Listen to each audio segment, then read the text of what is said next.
හදලා මේ දෙක නම් චුට්ටක් විදුලේ වැලි මාලිගාවේ සක්විති හැමෝම දැන් ඇති නේද? මම බැලුවා. පායන හැටි බලන්න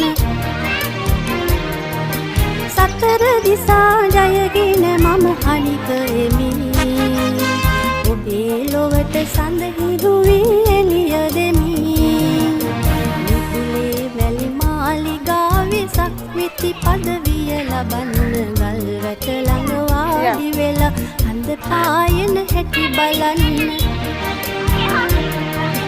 සතර දිසා ජයගෙන මම හනික එමි පොඩු ටික අරන් එන්න. ඔව් ලස්සනයි පුතේ. මේ කට්ටිය භාගෙට ඉවර කරලා තියෙන්නේ.